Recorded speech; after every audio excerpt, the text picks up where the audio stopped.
evening, everybody, and welcome to this special edition of Carving Up Live right here on YouTube, as well as on X, on Instagram, on Twitch, on Facebook. We are everywhere and anywhere you could possibly imagine as it relates to social media platforms. I'm Bryson Carver, as always. As you can tell by my attire, we wave pom-poms for nobody. We are completely objective. We are unbiased, and we are here to kick off NBA free agency, one that has... or I should say, the NBA free agency, the NBA offseason of the last week has been utterly insane. You've had Giannis traded, LaMelo Ball got traded, John Morant got traded yesterday, Kawhi Leonard got traded a couple hours ago. We're going to talk about that in just a second. But again, free agency is open. I'm going to be looking down at my phone a lot to see any Shams notifications, Chris Haynes, anybody that can break any information. The show is titled LeBron Watch. We will keep you in the in the know in terms of any new information regarding LeBron James. Obviously, there's a slight bias in terms of where I'd like to see him go. We'll discuss Kawhi in just a second. We'll talk about LeBron's exit from the Lakers. We know that for certain. Bron will not be a Laker this season. Shams reported that earlier today. That's set in stone. Discuss some of the other potential moves we could see with James Harden in Cleveland. What happens with Draymond Green's contract? What does he decide to do? There's some Anthony Davis news regarding the Golden State Warriors that came out about 30 minutes ago. Kind of got finalized on that. So plenty to get into today's show. Might have a guest, may not. We'll see. Gonna have a blast today. Let's get into Kawhi Leonard. But first, we talked about it yesterday on Carving It Up, and it is it is set in stone today. Kawhi Leonard has been traded to the Toronto Raptors, back to the Toronto Raptors. We can show you that deal right here, right now. I believe we can. Here it is. Kawhi Leonard goes to the Toronto Raptors. The Los Angeles Clippers, and we'll get to them in just a moment, get a nice little haul there. You get Brandon Ingram, who's an excellent player, Grady Dick, who's a good player, young, can continue to develop. You got 2 first-round picks and a pick swap. Like, that is really, really good value for Steve Ballmer, for that entire Clippers front office, given the fact that, yes, Kawhi Leonard's coming off a career year. He averaged 27 a night. He was second-team All-NBA. He was sensational individually, even if the Clippers weren't that good. They were a play-in team that lost to the Warriors. But that's an expiring contract for a guy who's had injury concerns, and now you're able to move him and get a couple picks back. Like, that has been, listen, we know the Clippers have been in kind of in salary cap hell to a certain degree, but in recent years, obviously in pick hell or lack of pick hell, because of the fact that famously they made one of the most now infamous trades in NBA history, moving Shai Gilgeous-Alexander and multiple picks that turned into Jalen Williams and multiple other guys. Adai Mara would have been the Clippers pick, but he went to OKC in the Paul George trade. Paul George went to the Los Angeles Clippers, and the rest, as we see, is history. But for Kawhi Leonard, so there does seem to be an element, let's be honest, of avoiding the investigation, trying to avoid punishment as much as he has say from the entire situation from before the season and what have you with the Clippers organization. He's now a Toronto Raptor. So what does this mean for the Raptors going into next season? Well, here's the thing. Clearly, there's been somewhat of a arms race in the Eastern Conference, when it comes to acquiring superstars. Obviously, the New York Knicks are champions, and they're the overwhelming favorites, I would think, to win the East again next year. And so the Miami Heat are like, oh, God, we're not even close. Let's go make a swing for Giannis. Now, I don't think the Heat are contenders today. Let's see what they do in the margins. They brought Andrew Wiggins back on a 3-year deal, I think, yesterday. Norman Powell, it's going to be very, very, very difficult to bring him back, if not impossible. There's not much they can do around the margins. That maybe they could get LeBron. That's on the board. So the Miami Heat go out and get Giannis Antetokounmpo. Then you have other aspects of it. You've got the Toronto Raptors getting Kawhi Leonard. You've got, obviously, the Boston Celtics. We'll see what they do with Jaylen Brown. There's some Denver Nuggets news. We'll see how that materializes and how that plays out. But as far as Kawhi to Toronto, does he make them a contender out east? Here's what I'll say. If I kind of go, and fit matters, especially in the NBA, fit means everything. It's why we're talking about LeBron with the Warriors. LeBron, as we've known for years, could not be a more perfect fit in Golden State with Steph Curry in particular. A lot of this is going to be fit in Toronto. But this is a rule I kind of use from time to time. Like, okay, if X player is your second or third best guy, that's a pretty good situation to be in. If Scotty Barnes is your second best player, is where the Eastern Conference sits today, if the Detroit Pistons can go on and win 60 games with Cade, who's phenomenal, and then just a bunch of nothing as far as on the offensive for the Pistons, yeah, sure. You feel like if you're Toronto, Hey, we took Cleveland 7 games, and we insert Kawhi Leonard in place of Brandon Ingram. Respect to Brandon Ingram, Kawhi is better, and Kawhi, to his credit, has shown, he had that slew of injuries, and we'll go over the Kawhi Leonard Clippers era shortly, but he had a slew of injuries in LA really from 2021 till about 2024. He had the ACL in 2021. He had a number of other injuries, some shoulder stuff. Since he came back from injury and about midway through the 2024-25 season, he's been available. Like he's averaged 25 a game in that stretch. The Clippers made the playoffs in 25, lost to Denver in 7, and then lost in the play-in tournament to Golden State a few months ago. But Kawhi individually was sensational. And then you've got the aspect of, Toronto, according to Shams, Toronto and Kawhi are going to work on an extension, which is what Kawhi understandably wanted this entire time. And so if you're Toronto and you're like, okay, the roster we've got, coaching staff we've got, we took Cleveland 7 for what it's worth. We did that. By the way, they didn't have to give up R.J. Barrett in the deal. So R.J. Barrett's there. You got Scotty Barnes. Now you insert Kawhi Leonard. Like that's a nice basketball team in the Eastern Conference. Depending on what the Cavs do, depending on the fact that, I'm sorry, I still really don't buy the Miami Heat. Giannis and Bam are going to be unreal in the defensive end, but who's your point guard? Davion Mitchell's a good player. He's not a natural point guard. Where the heck is your bench, and where the heck is your shooting? So I think Toronto is better than Miami today, pending what LeBron decides to do. Then you look at the Pistons. They're about to lose Jalen Duren. They don't have a number 2 offensive piece. Like, they just don't. You can insert Domantas Sabonis. I don't know how much of a jump that makes for Detroit, particularly in the postseason when it's outside of Cade. They got nobody to create their own shot. Tobias Harris did from time to time. He might lead Detroit. Duncan Robinson's a catch and shoot guy, not a create your own shot guy. Like they were kind of in trouble in that regard. So you look at East today. Is there a world that exists where, and again, Boston, depending on what happens with Jaylen Brown, let's say the Celtics move Jaylen Brown and they're not contenders until the year after next year, so 2027-28. The Knicks are the favorites in the East. Is there a world that exists where the Toronto Raptors can be the 2 seed in the Eastern Conference? Of course there is. I think there absolutely is. If they can get the 5 seed in the East with a fine roster, but Brandon Ingram's your best player, insert him with Kawhi. Kawhi's better than Brandon Ingram. I think it makes all the sense in the world. And plus there's going to be the added, and this matters, folks. You saw, I think about an hour before this deal was done, Drake put a story on Instagram. You know how much sway Drake has with the Raptors organization. Drake put an IG story of a selfie with him and Kawhi, I think from the 2019 Raptors championship year. So I'm sure he had some insight into what was going on. There seemed to be this sort of general understanding. We talked about it last night in the show that Kawhi to Toronto felt almost inevitable. Like the goodwill, the good feeling, like, yeah, you're coming back to the franchise where you had your highest career highs. You had that iconic 2019 run, the buzzer beater in Game 7 against Philadelphia, beating a beat-up Golden State team to win the championship, the first in the history of the Raptors. Like, there's a lot of goodwill in Toronto. It's a great home court advantage when the Raptors are a solid team. I think it makes sense. As for the Clippers, and again, to their credit, one more time I want to put up this trade.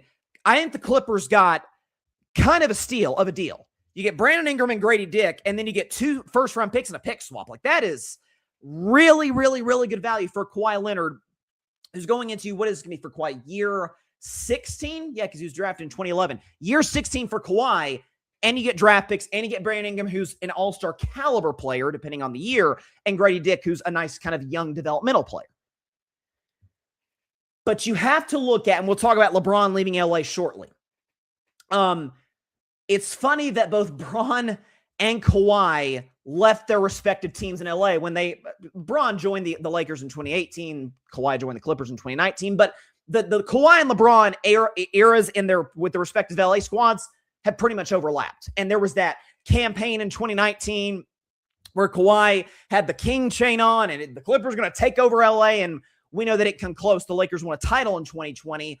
But when you go year by year in Clipperland, and it has been, I don't think we really put into context until we actually look at how much of a disaster this was. Let's just show you year by year what the Clippers did. So 2019, they go to the second round and they blow a 3-1 lead to the Nuggets. Mind you, this wasn't just your old typical, we lost 3 straight games and lost the series. No. The Clippers had double-digit leads. They had a 15-point lead in Game 5, lost. 19-point lead. 19-point lead in Game 6, lost. 12-point lead early in Game 7, lost that too. Then you go to 2021, They go to their first Western Conference Finals in team history, but Kawhi wasn't there because he blew his ACL in round 2, and then he's out for the season. His third year as a Clipper because of the ACL. Then he only plays 2 playoff games in 2023. They get gentlemen swept by the Phoenix Suns in round 1. 2024, he plays 2 playoff games. They get knocked out by Dallas, so another first-round exit. They get knocked out in the first round in 2025, despite Harden having a good year. Kawhi came back from injury, still knocked out in round 1 by Denver. And then this past season, eliminated in the play-in. Like, that's the reality. And not just in terms of team success as it relates to just the Clippers. But if you look at, we updated this graphic because I did a segment very similar to this when the Clippers got eliminated by the Warriors in April. And it seemed pretty much inevitable, even from them, that Kawhi's time with the Clippers was over. Is that when you look at guys of his caliber, and let's not forget, folks, Kawhi is universally regarded as an elite player, top 12, 15 player in the league, second team All-NBA last season. But we forget that when he got to LA, this was fresh off the 2019 championship in Toronto, there was a school of thought, particularly after KD had blown his Achilles in the 2019 finals and people didn't know what KD would look like beyond that. There was a very popular school of thought, KD's not the best player in the world, the Achilles injury pending. LeBron James, not the best player in the world. He missed the playoffs after going to 8 straight finals.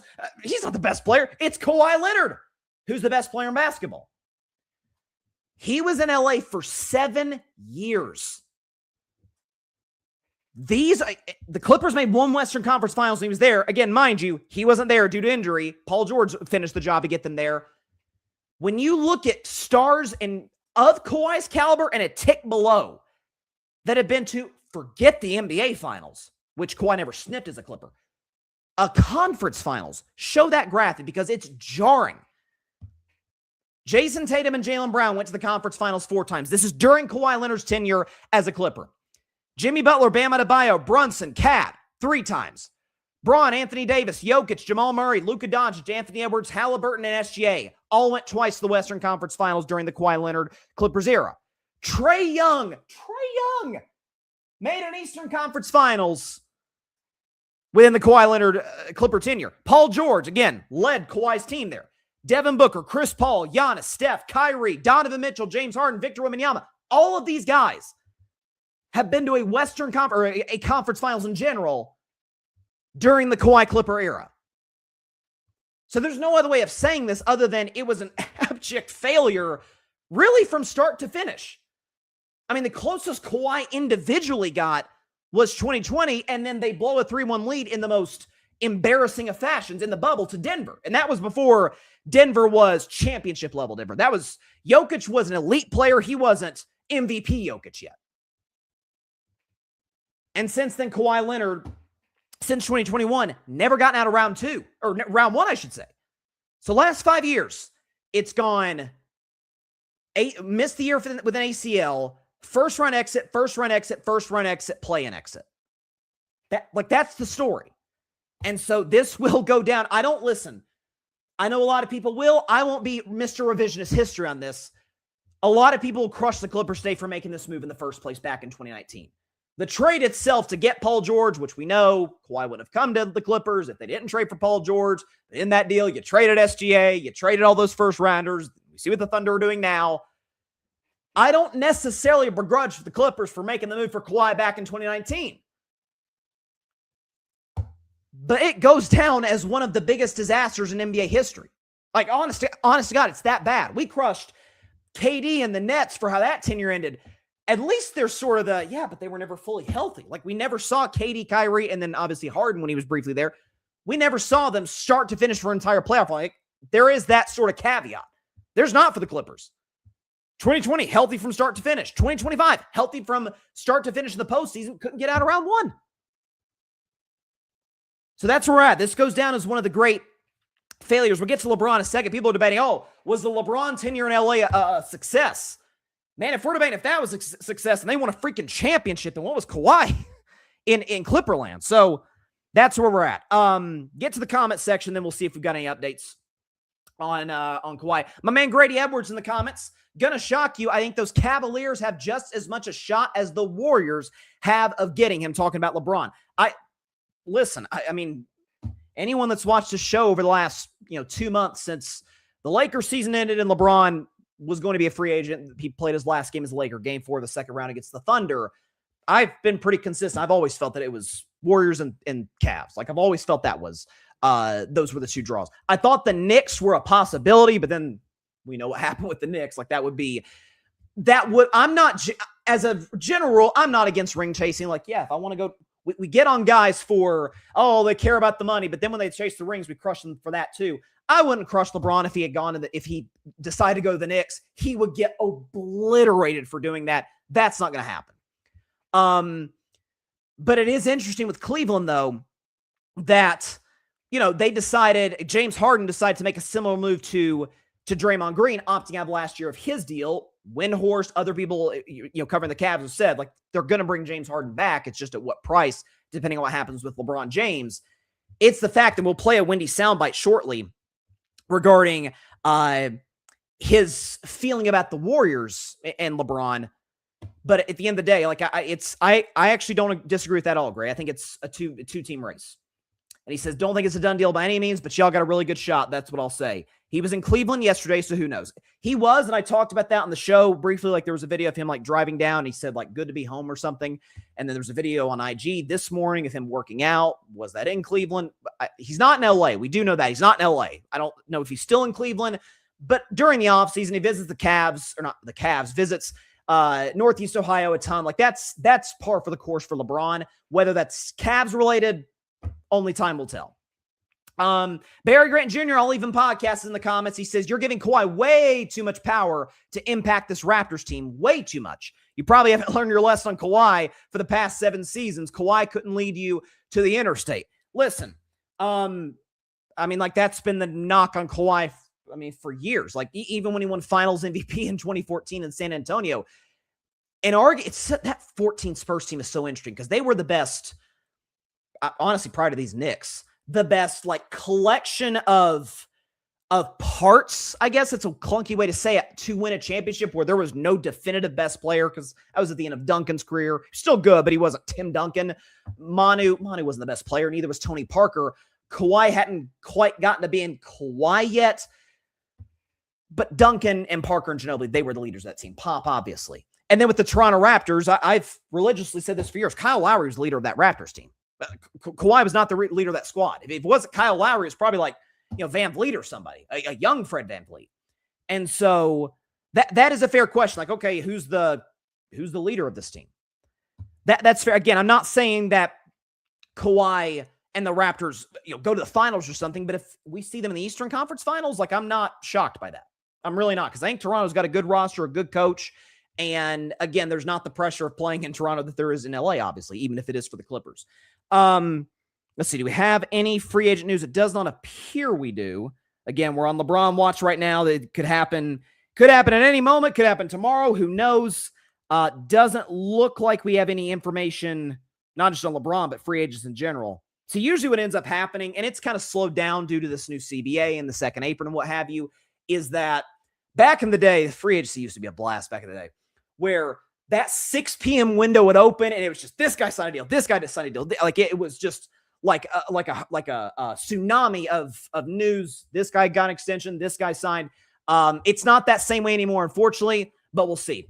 Barry says LeBron will take his time. It won't happen today. I did see Rich Paul, or I saw a report. I think it was from McMenamin that LeBron told Rich, like, hey, kind of survey the whole league, see where we're at, see what's happening, and then kind of get back to me. I did see, I think it was Sam Amick that said the Timberwolves might have a shot at LeBron. They might, take a stab at it. Listen, I've been scratching my head at Minnesota's offseason thus far. I think them trading Naz Reid for LaMelo Ball when they have Terrence Shannon waiting in the wings is insanity, especially when Minnesota, to their credit, and Tim Connolly deserves all the credit in the world, they built their team to beat the Denver Nuggets, and they've done it twice, like, to their credit, by going big.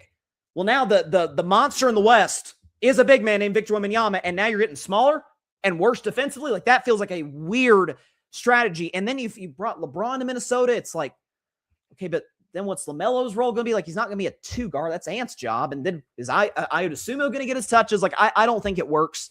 I don't think Minnesota's as much of a possibility as has been floated over the past, couple hours or so. So shifting now to LeBron in terms of the news that we got this morning, or I guess early afternoon.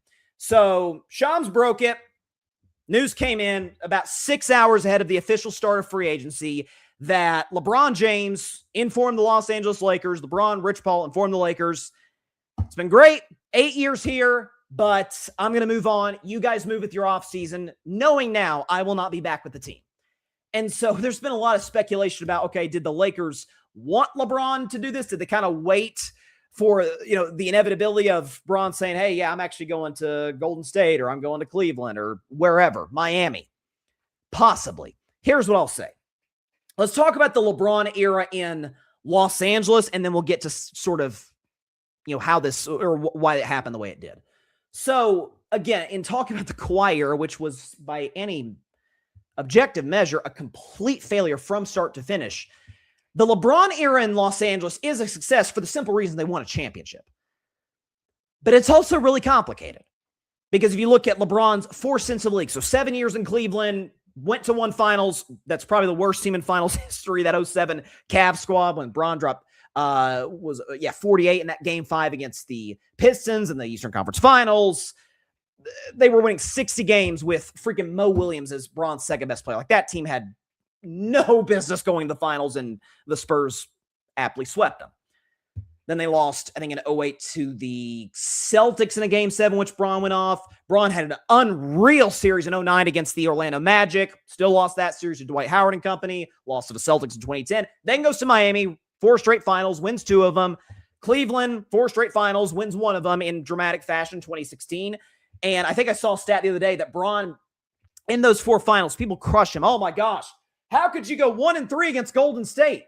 I went back and looked. Bron averaged in those 4 finals, I think it was like 33, 13, and 9 or something absurd on like 49% shooting and like 35% from 3. Like, just silly numbers.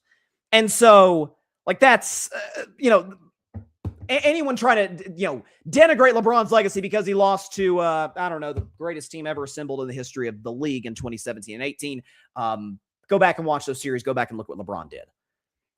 And then he goes to LA in 2018. And it was, I think, probably 70-30. There was a general agreement. Yeah, I won't say general agreement. It's again 70-30. Yeah, Bron's going to LA for business. Bron's going to LA. He's going to do Space Jam 2, which he ended up doing for business ventures. His family loves it in Los Angeles. He's going to LA for off-court reasons. The Lakers will be good. They're adding LeBron James. They're obviously going to improve, but they're not going to be. They might have a couple of semi-contending seasons. That first year, Bron dealt with the groin. They lost. I think they beat the Warriors on Christmas Day, but Bron hurt his groin, came back earlier than he should have, wasn't the same. They missed the playoffs.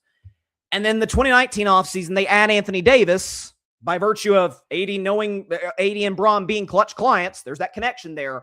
And they win the championship in 2020. And in that playoffs, blow through everybody. Gentlemen sweep Portland, gentlemen sweep Houston with Harden and Westbrook, gentlemen sweep the Nuggets. And then in the NBA Finals, Jimmy Butler took them as far as he could, but they ended up knocking out the Miami Heat in 6 games.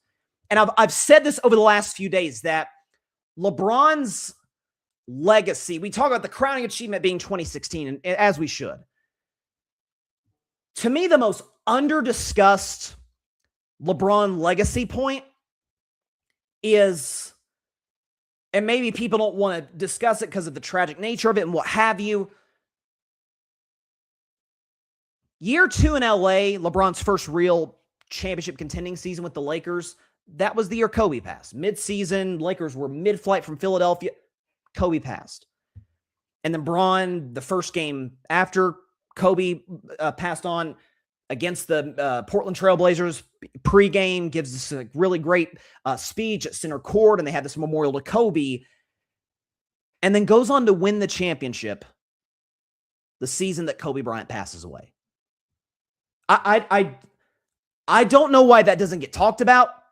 I know people like to denigrate that because, it was the bubble. I cannot tell you the number of players I've seen that played in that 2020 bubble and be like, God, that was the hardest basketball of my life. It was brutal. Brutal stuff. Lakers cruise to a championship. Everybody the same circumstances. Lakers didn't seem to have any problem with it. So kudos to LeBron on that. 2021, they're the 1 seed. He's in the MVP discussion. Then Solomon Hill dives into his ankle, and Bron's not the same the rest of the year, and they get knocked out by Phoenix in the first round. Then they make the Westbrook trade. That was a DOA Lakers team. We called it on the show 5 years ago. That team wasn't going anywhere. They ended up being worse than we thought. They won like 33 games. They trade Westbrook the next season, make some mid-season acquisitions. Somehow they're in the Western Conference Finals, but then they get swept by Denver.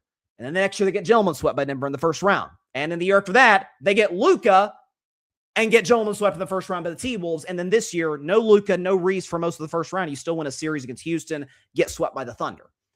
And so it's a very, I hesitate to call it even like a mixed bag, so to speak, but it's, the end of Bron's prime was in Los Angeles. So from 2018 to probably about 2021 when Solomon Hill dove into his ankle. And still from there, all NBA every single season but this one. Got to the playoffs every year but one, the year where he had the groin injury, 2018. And if nothing else, any Laker fan that is trying to, listen, no one's going to call LeBron like a Lakers legend. Like he didn't do enough there to warrant that. He's not going to get a statue outside of Staples. People are even debating whether he should get his number retired. But if nothing else, Lakers fans, like when that article came out, we discussed it on the show. What was this, December, January, something like that? When it was reported Genie Bus. Oh, God. LeBron thinks he's like the savior of the franchise. Because he was. Because he literally was. Prior to LeBron's arrival, the Lakers had missed the playoffs 10 times in their history. Half of that was the 5 years prior to LeBron's arrival. The Lakers were a dumpster fire. You had the passing of Jerry Buss, Kobe declining due to injuries, some just god-awful free agent deals. Bron shows up, makes you relevant. Year 2, just by Bron's presence alone and the connection through clutch, you get Anthony Davis. And then what do you get 5 years later through Anthony Davis? Luka.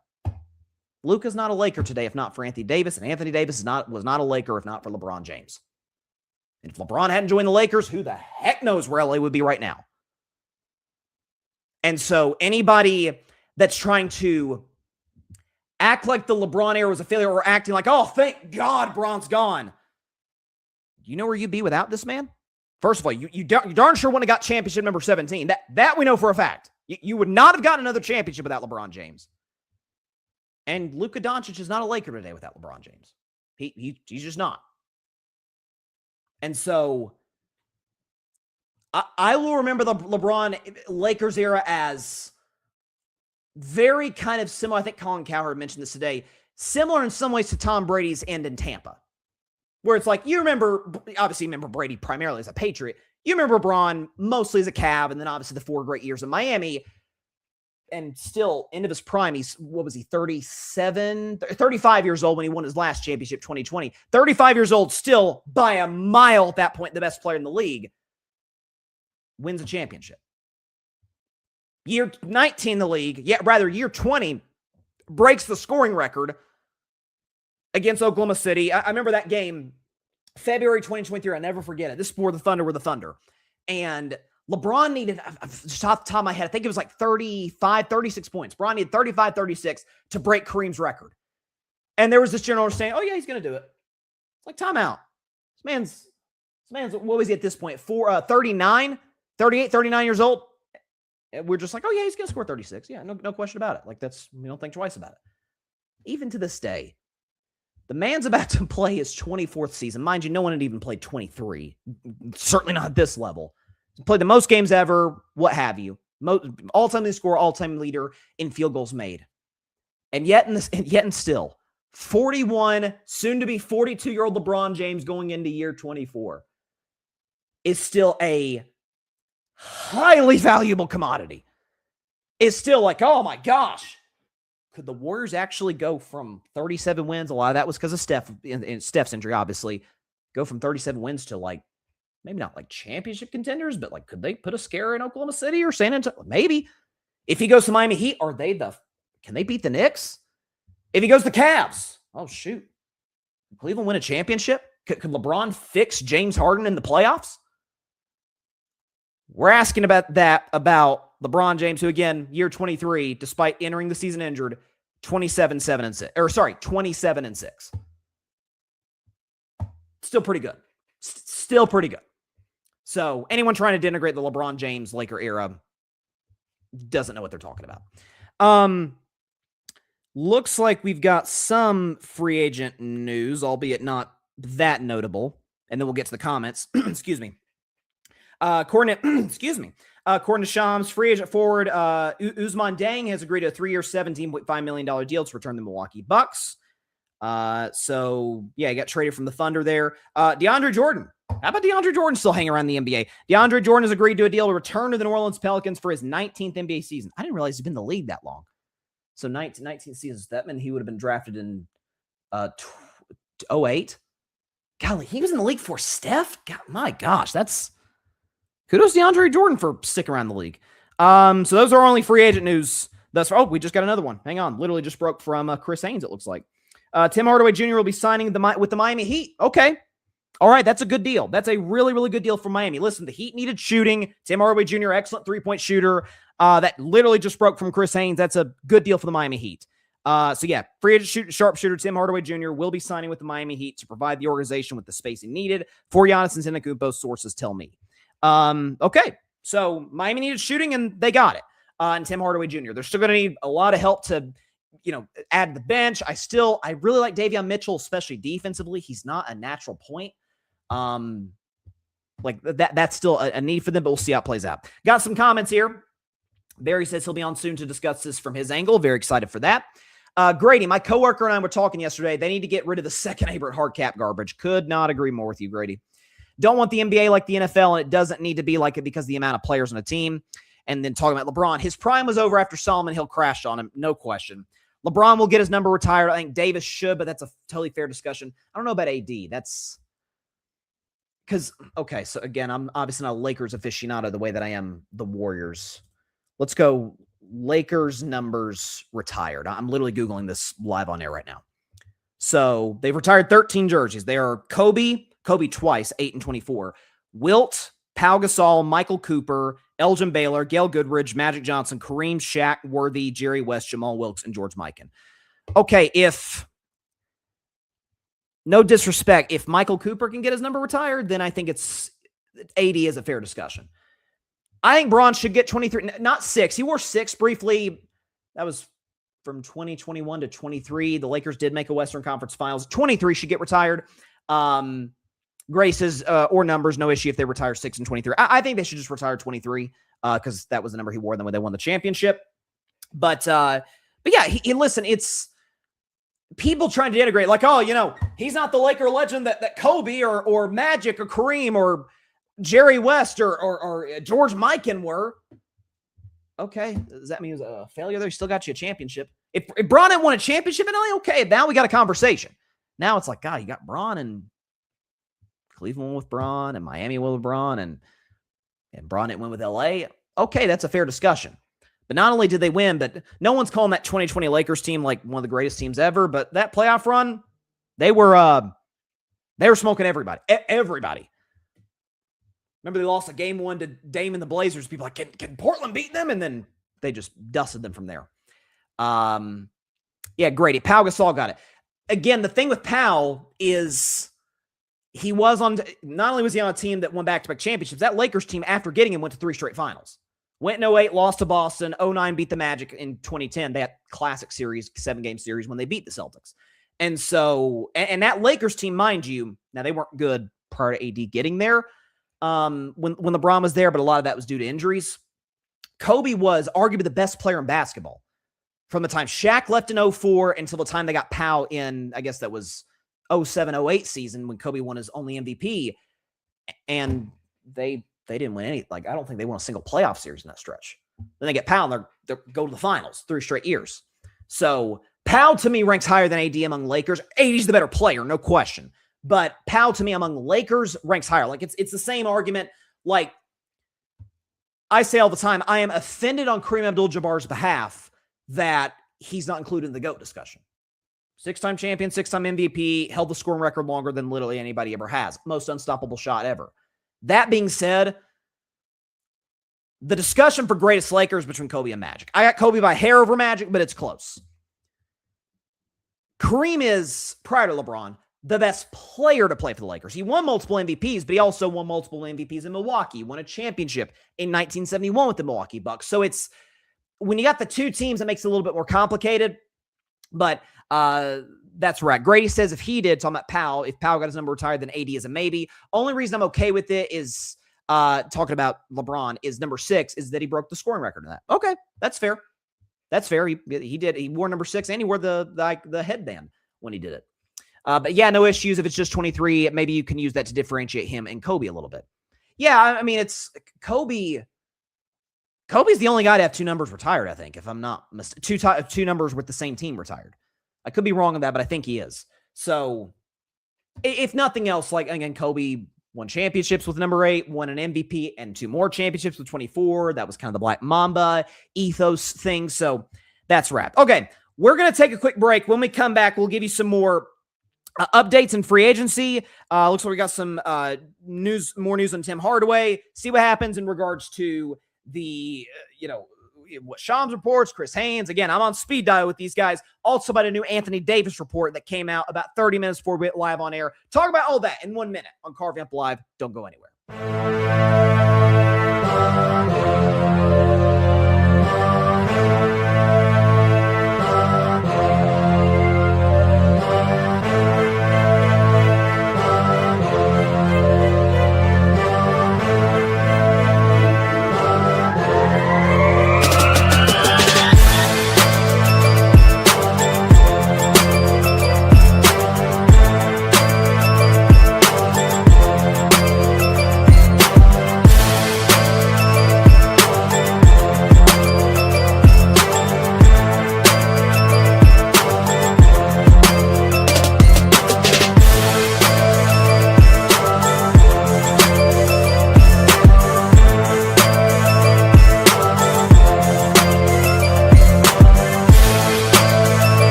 Welcome back to Carving Up Live. I appreciate everybody for stopping by on the show. I just literally thought about something as we were doing this. So here's what we're going to do. Do we have... Okay, so Shams just reported, this isn't free agent news, but he just said the NBA will hold the NBA Cup championship game at Butler's Hinkle Fieldhouse on December 11th next season. Interesting. So they're not going to have it in Vegas. Okay. I just thought about this during the break, about how recently using, we streamed the show via a website called StreamYard, and recently they added a feature where, you can put polls on there. And so what we're going to do is, I'm going to type this in. Let's put a poll here on YouTube. I think it'll just be on YouTube. Might be available on other platforms, X, Instagram, and other platforms. So where would you like to see LeBron sign? And then we'll put some options. So we'll do Warriors, Cavs, and then we'll do Heat, and then we'll add one for other, because there's a chance, you're hearing the Minnesota rumors. I don't put a ton of stock in those, but there you go. So we just put that poll up, and so we can show that right now. We just opened it. So feel free to vote in the poll. Where would you like to see LeBron James? It's on the YouTube channel now. Probably should have put that at the start of the show, but hey, feel free to chime in. So got this news from Mark J. Spears, who does a phenomenal job for ESPN. Mark Spears reported about 30 minutes before we went live on the show, quote, "The Washington Wizards are not interested in trading 10-time All-Star Anthony Davis and are not listening to trade offers for him," a source told ESPN. Another NBA team exec says Wizards GM Will Dawkins is a huge fan of AD. So I'm not terribly surprised by this, to be honest with you. Obviously, opened the show yesterday, and throughout the majority of yesterday, prior to the Porzingis news, I'm like, oh my gosh. It's like actually possible to put Bron and AD with Steph and Draymond.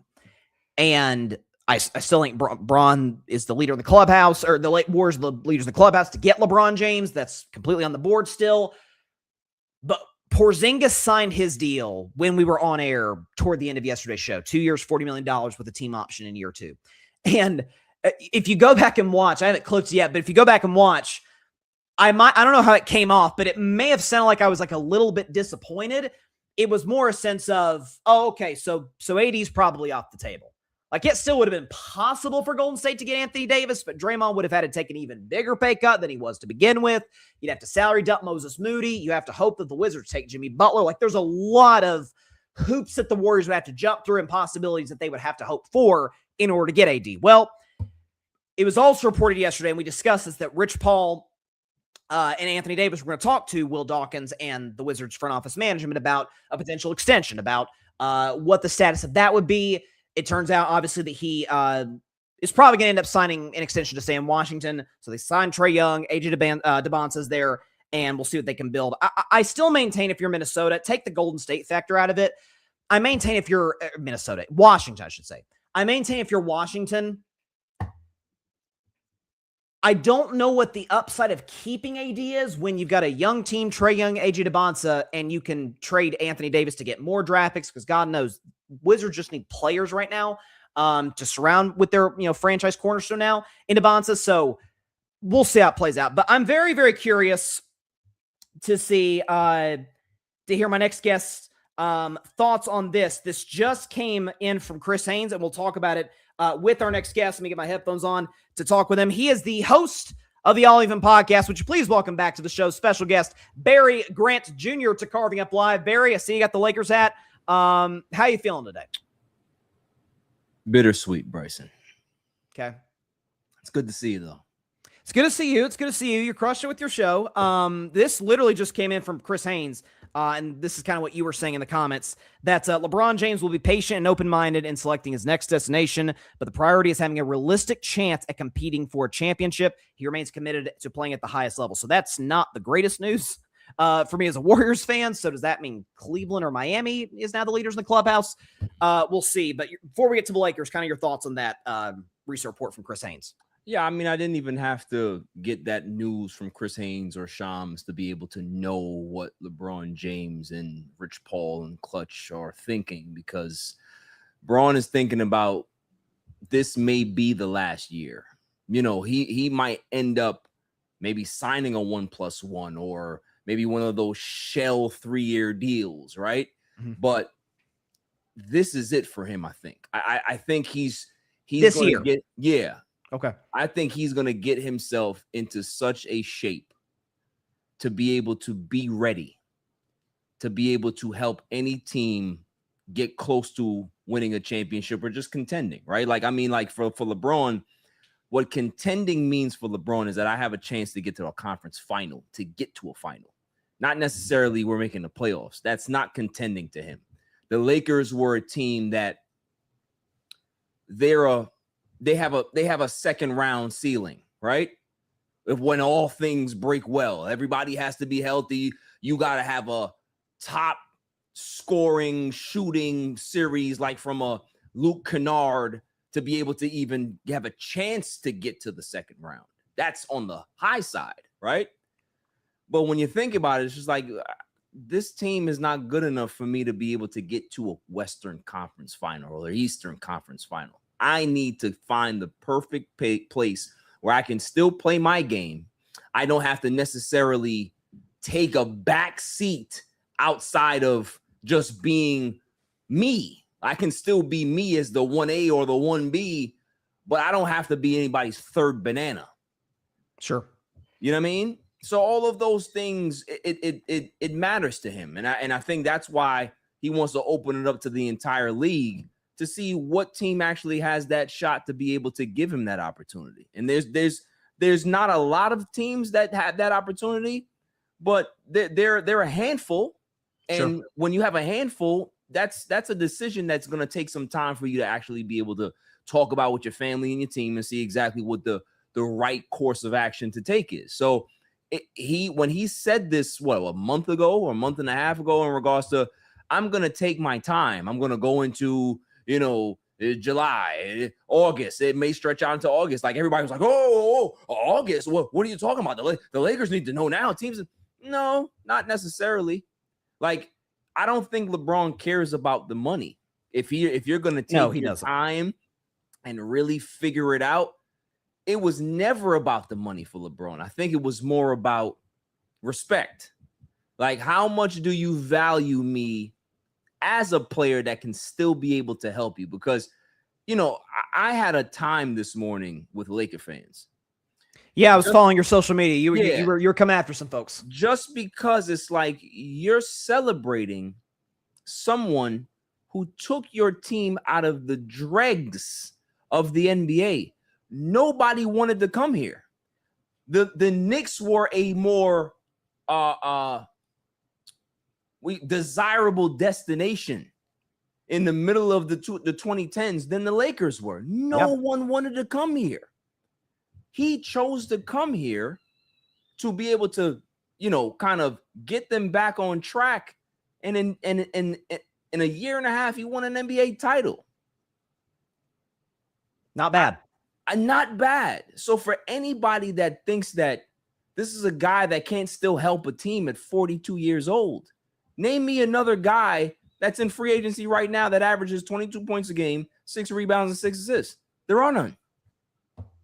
I mean, he was the only. I think he was one of 4 guys last year to average 27 and 6. Like, that's what I'm saying. Like, he's still a Swiss Army knife. So for people to think that this is a good day for the Lakers, you're sadly mistaken.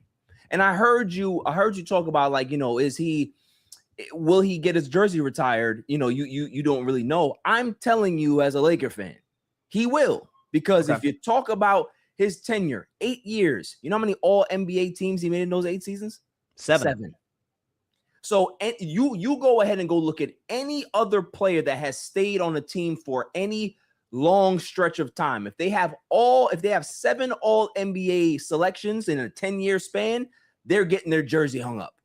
That's just the way it goes. So for a guy that's been in 3 different locations, to have won championships in 3 different locations and be the guy on 3 different locations, to have 7 all NBA selections later in his career, you damn right he's gonna have his jersey retired. You know what I mean? It's a slam dunk no-brainer. It really is. What I really wanted to get your thoughts on, because I discussed it to a degree in my previous segment, and I really want to hear your thoughts because you've been vocal on this, is you talk about respect and the disrespect that LeBron has felt from the Lakers front office, the piece about Jeannie Buss feeling like, oh, you know, he thinks he's the savior of the franchise. It's like, well, again, as you mentioned, I mean, you were signing, you know, Timofey Mozgov and Luol Deng to long-term contracts prior to LeBron getting there. Like, you said it was a dumpster fire franchise. The year Kobe's last year, y'all won like 16, 17 games or something terrible. Yeah. And 4 years later, you're freaking champions. And again, if you love Luka and don't like LeBron, Luka's not there if not for LeBron, because AD's not there if not for LeBron. It's all connected. And so your thoughts on sort of where you think LeBron's head was that the fact that he, again, through Rich Paul, came out this morning, is like, yeah, I'm moving to greener pastures, best wishes, but it's time for a new beginning for me. I think it was always going to be his. I don't think that it was always his decision to move on from the Lakers, because I remember last offseason, they had came to Pelinka, wanted to get an extension done, and they didn't really want to do it because he was kind of like, you know, okay, you know, I can see myself retiring here and stuff like that. But once he realized that they didn't want to extend him, that's when it was over for him, I think. And his love of LA is what kept him here so long. It was a relationship of convenience. I love being here. I love growing up idolizing this team. I was a fan of Michael Jordan, but I was also, I love the Lakers, right? Like, and I'm going to help you guys try to figure out this next phase of this regime or this era. But here was the problem, is that once Luka got here, LeBron didn't have no problem with that. But it was like, okay, he's here now and you don't want to call me about anything? Like, even if they didn't give him a heads up. Right, even if I'm not the guy anymore, you think that Magic Johnson allowed Jerry West to not have the cap involved in certain things with the team? Of course he did. Magic Johnson was the guy, but Cap was the legend, right? And Magic Johnson never allowed Cap to be left out. I am not moving forward unless Cap is here. I am not moving forward unless Cap is involved. I am not moving forward unless Cap is a part of this thing that we're building. LeBron never got that stamp from Luka. They didn't have a problem, but it just went from, oh, Luka's here. The shiny new toy's here. Oh.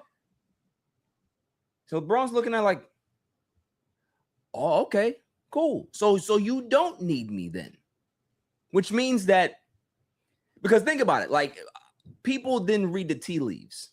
Over the last 24 hours, the report came out that Rob Pelinka and his team tried to contact LeBron James and have a meeting. And miraculously, LeBron James is not available to have a meeting. I wonder why that is. So for any reporters that are coming out here and trying to spin this narrative as, oh, well, this was always going to be the Lakers' plan, you know, when Rob and JJ went to Luka with the plans of 2026, LeBron wasn't in the plans. Well, if he wasn't in the plans, then why'd you call him? Why wasn't this a discussion to say, hey, LeBron, we just want to let you know that this is our last dance. Like, after this season, we're going to part ways and we're all good. If you would have let LeBron know that during the season, we're good. But why'd you reach out to him? Why? Because you still wanted him. Are you sure that there's not a chance that the Lakers didn't just, plant that in the media to say, hey, we reached out to him, but he's looking elsewhere? Do you think that was maybe part of Pelinka or the Lakers' PR strategy? I mean, we'll see. But I firmly believe, because I don't think they were bringing him back. I don't think that they were going to bring him back at a certain number that he might have wanted to stay there. Okay. Right? There's a difference between I'll take this from you than what I'll take from somebody else. Correct. I know that you guys aren't close to winning. So if you're not close to winning, give me my 35. You know what I mean? Like I'll take 15 from Golden State. I'll take 5 from somebody else. I'm taking 30 from you. Oh, that's what he did 2 years ago. If you remember, there was that situation when it was a pretty good free agent class, and he was like, he opted out of his deal. Discount. I'll take a severe discount if you can be able to get me this, and this. Or they struck one out of across these the guys, board. and they got numbers. Okay, give my 50. Yep, give my 50. Yep. Right? Got some comment. Yeah, 100%. Grady says Pelinka's a bad GM. He needs to go. I want him to stay, to be honest with you. I want Pelinka to stay employed as long as humanly possible with the Los Angeles Lakers, so I can revel in your misery. Grady, when I say bad, he puts together teams, but he never takes some real chances. No, he doesn't. I feel like the Westbrook thing, tell me if you agree with this, kind of like scared the Lakers out of taking big swings. Like you could say Luka. Listen, that wasn't a big swing. No, Nico called Pelinka. Like that wasn't like we give Pelinka credit. He picked up the phone. That was a dummy that had a hard on for Anthony Davis and wanted to get rid of Luka. And Pelinka was like, okay, sure. That's all. Luka, Max Christie, no picks. Great. Exactly. So again, Grady has a spot on. I see a lot of people, and I'm veering. I want to stay on what you were asking me, but it was just one of those things where it was a marriage of convenience for like the last 3 seasons, I would say. It would have been better for them to part ways earlier than this, to make it not seem so weird. It just came off as weird to me because if you don't want to commit to a guy that's still great, I understand that, but why wait so long? Why wait so long? They waited till the 11th hour. Like that. No, it was so long. It was strange. And as far as LeBron's next destination, I think it's generally agreed upon. Again, there was a Minnesota report. That to me would be the worst basketball fit imaginable with LaMelo and Edwards and Dosunmu and company. So it's really 3 teams. It's the Warriors, the Cavs, and the Heat. Yeah. Talk about kind of let's start with, to me, the least likely, and that's Miami. Yeah. Kind of the pros and cons of him going there. For me, I think it's been generally reported LeBron's family didn't necessarily love living in Miami, and then also there's that coastal, massive gap between Los Angeles and Miami. Your thoughts on that? Do you think there's a scale of let's go 0 to 100 chances that he signs with the Miami Heat? Where would you put it at? I would put it at 25%. Oh, okay. That's not nothing. 25% just because LeBron and Pat Riley have repaired their relationship over the years. Water under the bridge.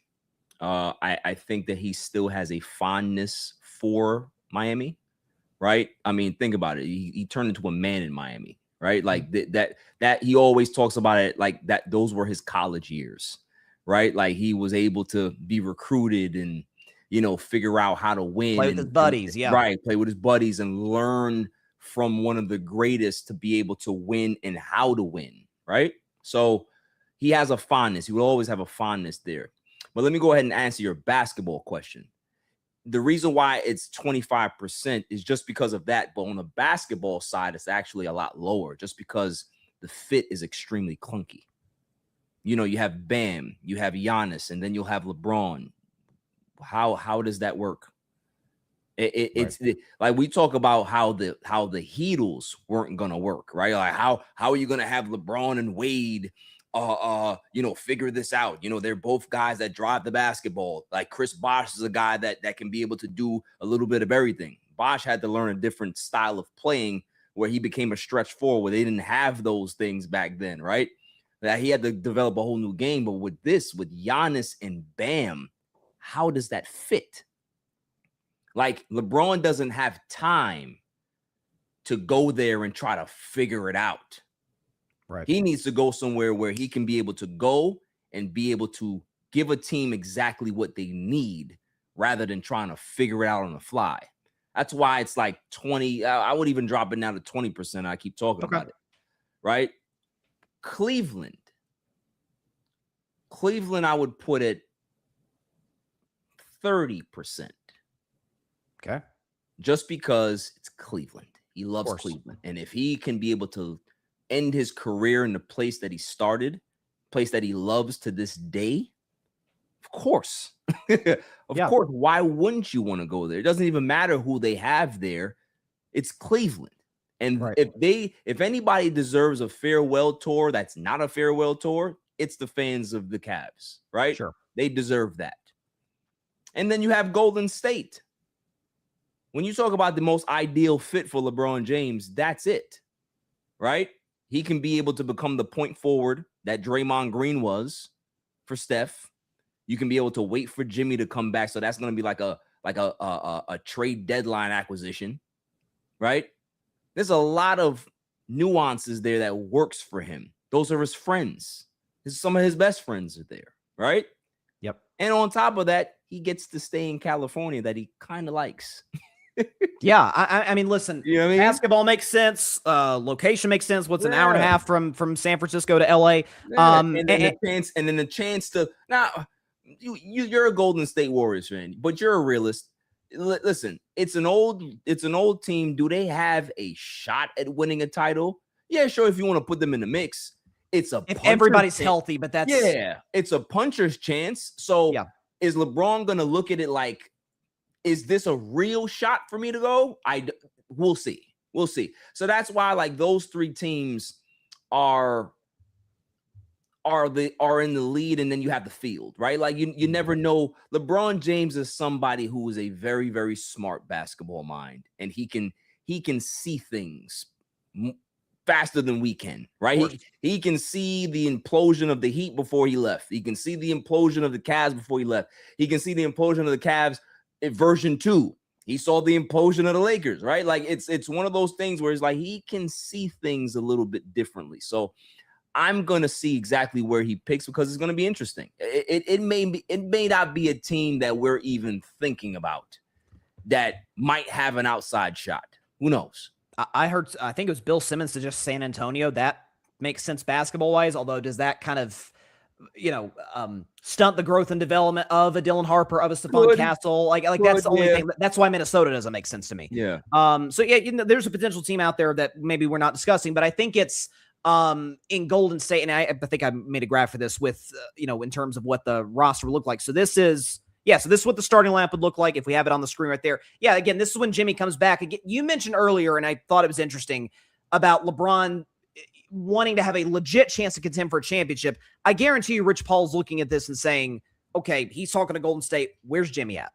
Like when do you expect this guy to come back? And even again, it's an old roster, no question, but you look at the bench, it's all young guys.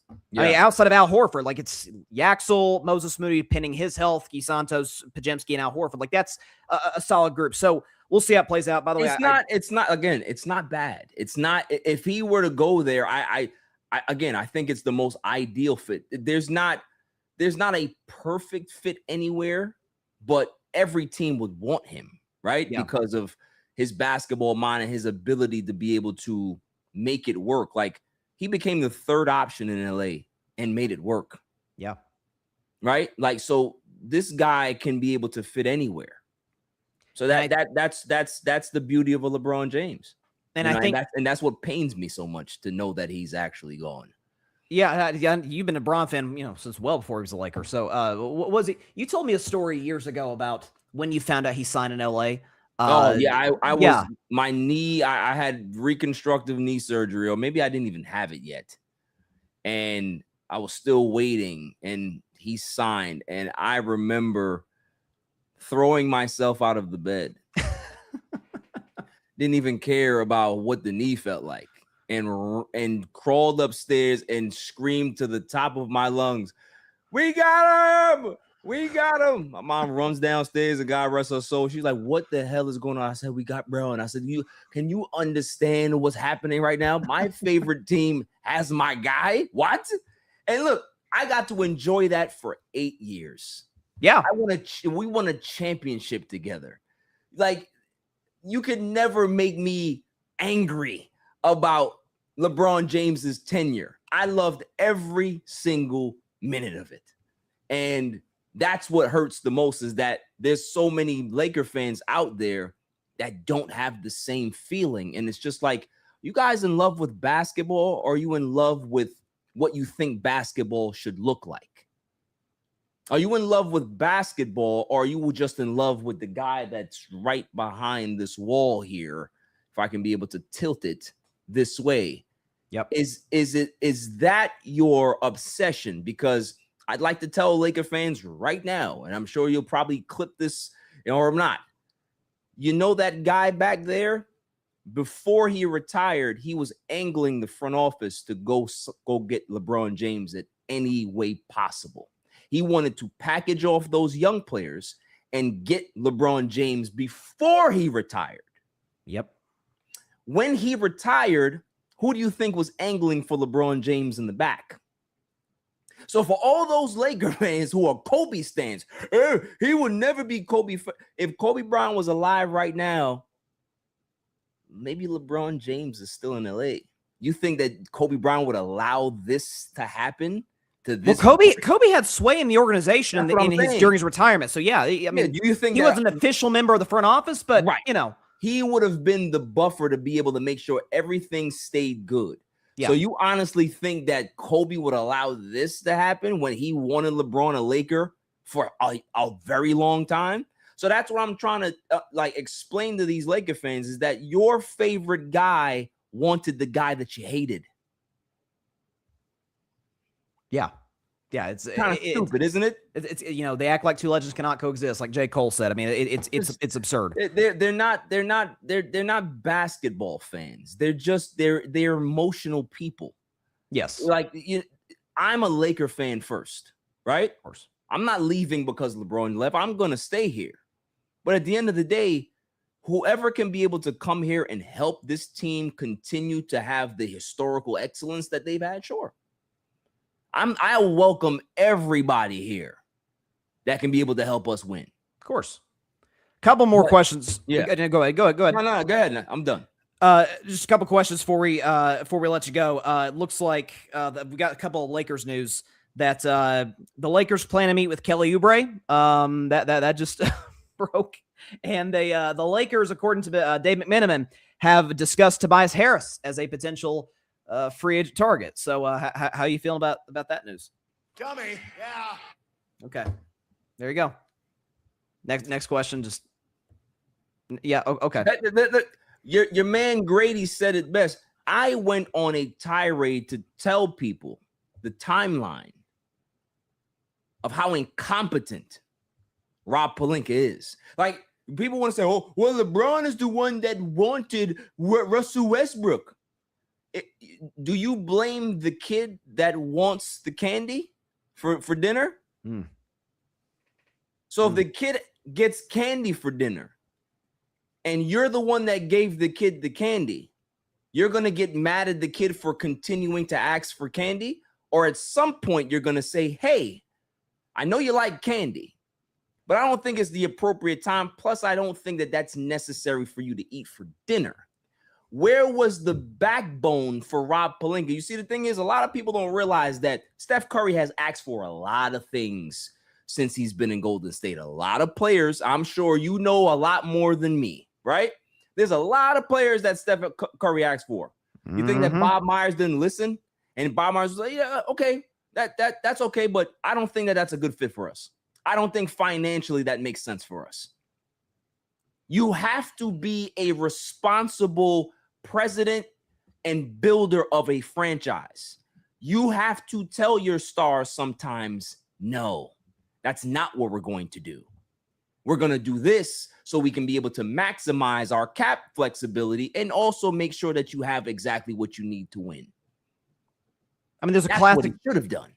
There's a classic example. This doesn't come near to LeBron's level, but before the Warriors 2022 championship run, before that season, Steph and Draymond lobbied Bob Myers when they were working the preseason roster. We want Avery Bradley to be our last guy, and he said no. We're keeping Gary Payton. Right. Look how valuable Gary Payton was. Look how that worked out. So like sometimes you have to trust your builder, but here's the caveat to that, or here's the actual real story. LeBron and AD did not respect Rob enough to actually have him pick the groceries. That's the problem. Okay. You understand what I'm saying? Sure. Steph, if Bob Myers tells Steph no, Steph is not going to be upset. You know why? Because there's a proven track record there. He trusts him. Yeah, of course. If you don't trust somebody to build something, but they told you that they're building something, you're going to always try to put your 2 cents in. Hey, do this. Well, no, I already got it. No. But I think you should be able to do this. They're telling you, hey, I'm going to help you because I don't think that you know what the fuck you're doing. Yep. 100%. Last question before I let you go. You said it best. You're a Lakers fan and you're not going anywhere. But I will say, if LeBron were to join the Warriors, we are happy to make you an honorable member of Dub Nation. So I can send you this hat right here. You're a LeBron guy. I'm sure you pulled it when he was in the finals with Cleveland. I'm sure you pulled for the Cavs, over Golden State or over whoever. Honorary member of Dub Nation. What, 1 year? You have to understand this, and I like you, right? But there's no way that I root for Golden State. As much as I love LeBron James, he will become the ops to me. Oh my gosh, how dare He'll you? become the ops to me. How dare you? You know? See, I wouldn't feel that way if Steph signed with the Lakers. I'd be pissed at him for 24 hours, but I'm cool for Steph. We do not like each other. Okay, when it comes to basketball, I will never root for the Golden State Warriors. It will never happen. It will never happen. So disappointing in you, Barry. Yeah, I'm so disappointed in you. I watch. Unbelievable. But I can't do that. No. That's like, can you imagine me rooting for the Clippers because LeBron is there? Why? That's different, though. It's not. It's different. It's not. Okay. It's the Clippers, man. That's like pulling for the Jet. Oh, my bad. Not the Jets. My bad. Two. Way. Yep. I think I overstepped my boundaries there. Shot. Yeah, it was a shot. Big time. My mom just texted me, by the way, and said, just popped in. Who's that young kid on the right? So my mother's giving you a shout out. Who you met, obviously. Met my family back this past December in New York. That's my homie right there. I mean, absolutely. She's always going to be team Barry Grant Jr., and that's what I like. 100%. Great stuff. Barry Grant Jr., as always. Check out his show, The All Even Podcast. I'm sure he's going to have a ton to say this next episode. It's going to be a blast. Barry, thanks for stopping by. Yeah, of course, man. Yes, sir. Barry Grant Jr., great stuff as always. Yeah, it's look, he can offer a perspective a bit more so than I can about the Lakers and in terms of, their front office approach to this entire situation regarding LeBron. But I think at the end of the day, it did seem like, and I didn't get a chance to ask him this, but like, it did seem like once they traded for Luka, I did feel like, okay, then why aren't you just going to trade LeBron at this point? I mean, honestly, like why not just move LeBron, get some assets to try and build around Luka, and instead they've been very, very not even just conservative, but just like stagnant. They've done nothing the last few offseasons, even prior to getting Luka.